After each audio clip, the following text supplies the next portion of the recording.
What we're talking about is my staple groceries that I cannot do without whenever I go to do a grocery shop. You do not have to get these. These are what I use for my body and what I use for my goals, which is to burn fat and to build muscle, otherwise known as recomp. But let's talk about food. One thing that I cannot go without, I may not always eat it, is my Greek yogurt. They've recently changed up their packaging in Aldi. This is where I get my staples from. And here, this does contain milk. So if you're somebody who is lactose intolerant, you might struggle with this. If you're in the States, you can get Fire yogurt that is free from lactase. We just don't have it here in the UK. But I'm getting to that age where I'm like, a little bit tiny. 5.9 grams of protein per 100 grams, which is not a lot of protein. So it does say it's a source of protein, which it is a source of protein, but you do need to make sure that you are looking at the authentic yogurt. And for me, I've gone for the 10% fat rather than stripping all of the fat out of the yogurt. That's personal to me. You don't have to do that. And I bought another one when it is Greek yogurt, a slight touch of vanilla in it. You can go to Aldi, you can go to wherever your supermarket sells this. It could be another brand,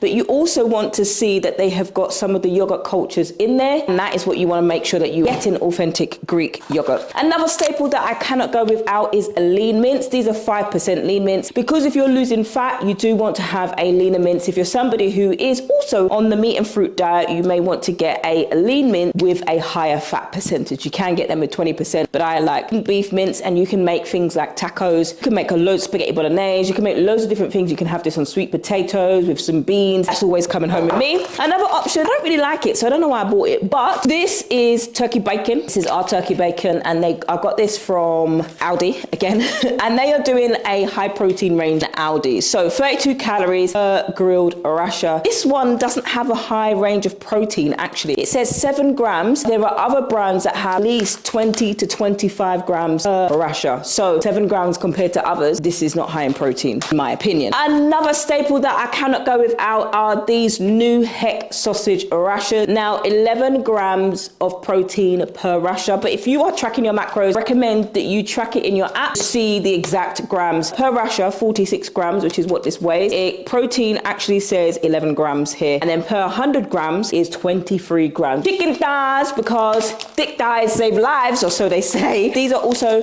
in Aldi. Chicken thighs, boneless, skinless thighs. They do have a little bit more fat content, but I prefer these because these are juicier. They're just frozen because I haven't cooked them. And of course, let's not forget eggs, okay? Every single shop, and they're expensive. For 2 eggs is about 12 to 13 grams of protein, and that on its own is not enough. I would also make sure I'm coming home with some berries, because these are high in antioxidants, some strawberries and some blueberries. This could be a thumbnail, should it be?